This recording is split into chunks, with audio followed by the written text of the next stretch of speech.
I'm not going to waste your time at all. Here's proof I'm an academic weapon, and here's the 6 habits I do every single day. The most important thing I do is work first thing in the morning. But it wasn't always like this. Like, I used to procrastinate badly. In my GCSEs, I really hated my sciences. I just could not be asked to learn them. So I used to wake up, eat like a sugary breakfast just to distract myself. Obviously feel tired after that. Keep telling myself I'll start in 20 minutes. Like, you know, when you tell yourself, no, I'll start at 3, I'll start at 3:30, I'll start at 4. And then you end up doing like 40 minutes work in the entire day. But once I made the change, I ended up getting the best grades. And that change was, as soon as you get up, do a 20 to 30 minute block of work. I literally scripted this video at 7:16 a.m. in my bed, still in my pajamas, having only brushed my teeth. I hadn't even showered. And during my exams, I did the exact same thing with studying. Get up, obviously brush your teeth because there's a bit of buzz if you don't, but literally as soon as possible, get to your desk and start studying. Now, the important thing is that you don't tell yourself you're going to revise for 1 or 2 hours straight away. Set yourself a 30 to 45 minute target, because what you'll find is that if you're able to smash that wall of procrastination first thing in the morning before you've even left your room, then it sets the pattern for the day and you're no longer dreading work because you've already started. Also, you can challenge yourself and do the hardest thing first. Like, for example, I fucking hated geography because I thought it was so boring. So I'd make a point of doing 30 minutes of geography first thing in the morning. And then if you do that, the rest of the day, it technically gets easier because you're doing subjects you might actually like or you're better at. So start with the hardest thing to get it out of the way. The second habit of an academic weapon is the time block. This is another way to completely kill procrastination. Go on your calendar and plan out your day the night before. So for studying, this will be scheduling in chunks of revision. When I used to study, I used to sit down and say, okay, I'm going to revise maths today. But the problem is, when it's so broad like that, you haven't told yourself what topic you're going to do, how long you're going to do it for. It's so intimidating because you haven't set a limit on how much you need to study. But as soon as you schedule maths from 8 a.m. to 9:30 a.m, the work becomes a lot more focused because you've only got a set block of time to do it in before you move on to something else. When I used to study after school, I used a little hack for this. I always had to go to football at 5 p.m. So that little block from 4 to 5, I knew that I only had an hour of focused work. So if you have a genuine place to be, and if you don't study until 5, it's tough, you don't have more time, you have to leave.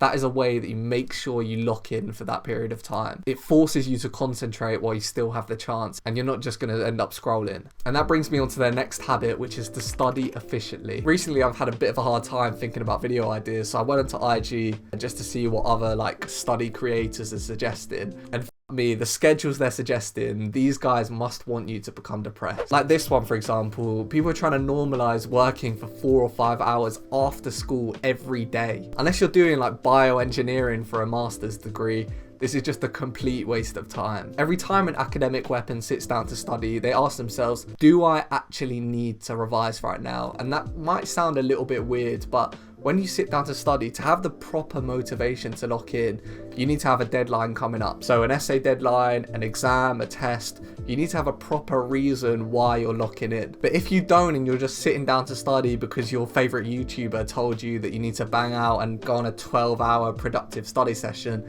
then you're just going to burn out because you don't really have any motivation. That's why humans have the habit of leaving stuff until a deadline, because we do our best and most focused work when we have a target to hit before a certain time. We need that pressure to perform at our best. So obviously don't start revising for your exams too late, but also don't do it a year before. Now, when I say an academic weapon, you probably think it's someone who's banging out from day one and makes revision like their entire life, but this is actually not the case. Like, I've gone into 2 of my dream universities, I've spoken to people at Harvard. The top students actually study efficiently, and something I've noticed is that often they have like a side hustle or a business. That means they're not just focused on academics. I didn't revise properly for my A-levels until the last 2 months. Let me say that again.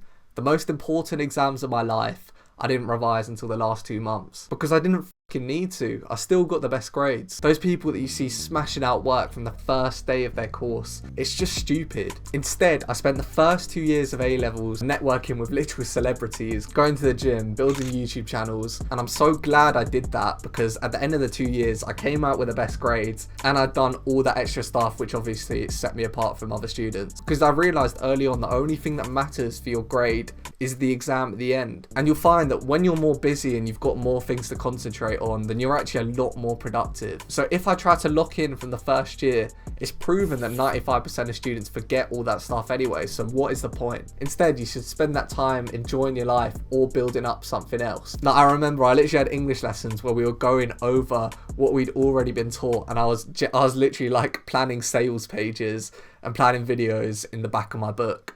Or if you're a bit of a pussy and you don't want to start up a side hustle, then just enjoy your life. Lock in when it actually makes sense to, and you've got an exam coming up, not a year before when you'll just forget all that stuff anyway. Now, the biggest mistake I see students do by far is making notes on everything. You need to base your studying around the exam, because that is what determines how well you do. It literally determines whether you get an A, a B or a C. But people revise stuff that isn't even in the specification for what topics they need to know. And this is normally because teachers will overteach you. Like, I remember I had a history teacher who really loved the subject, and he was going into the French kings' sex lives, which is obviously, I guess, interesting or additional information, but people were genuinely making notes when he's saying this stuff. So this is where I'm going to blow your mind. An academic weapon knows what he's going to learn before he's taught it. So he goes into a lesson knowing what he's about to be taught. And how you do this is looking at the syllabus or specification for your exam, and for each topic understanding what you actually need to make notes about. This means that you're narrowing down the information that you're going to have to remember. And you'll find that when you're practicing and doing past papers,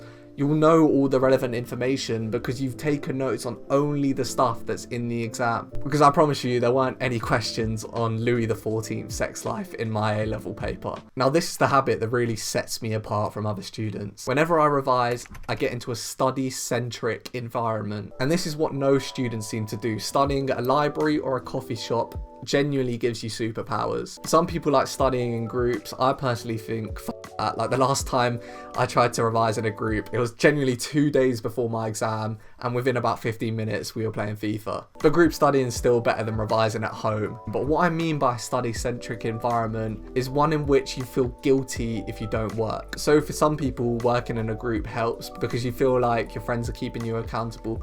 But for me, I achieve pure focus when I'm just in a quiet library, other people around me are working, and I can just completely lock in. At home, there's so many distractions, and no one cares if you click onto YouTube and watch a fucking 40-minute long podcast. But in a library, if you switch onto YouTube or Instagram, you'll probably just feel guilty that everyone else around you is working and you're not. So you inevitably concentrate and lock in. And I'm not gonna lie, even to this day, I kind of struggle with the hardest part of this, which is just getting out the house in the morning. After that first 30 minutes of revising in your room, if you can have a shower and just get out the house as quickly as possible, you're setting yourself up for success. And that's always the hardest part, getting to the library nice and early. Because in my experience, if you try to have a quick breakfast or just chill for an hour's time, then you'll be so tempted to just stay at home and say, oh, I can revise at home, when you know for a fact, if you get into a library, you're going to be able to lock in for 2, 3, 4 hours straight. So the best way to make sure you're going to leave the house is to prepare the night before. I'm talking pack your bags, pack your folders, know exactly what you're going to do when you get to the library, so you can get out of the house straight away and guarantee yourself a productive day.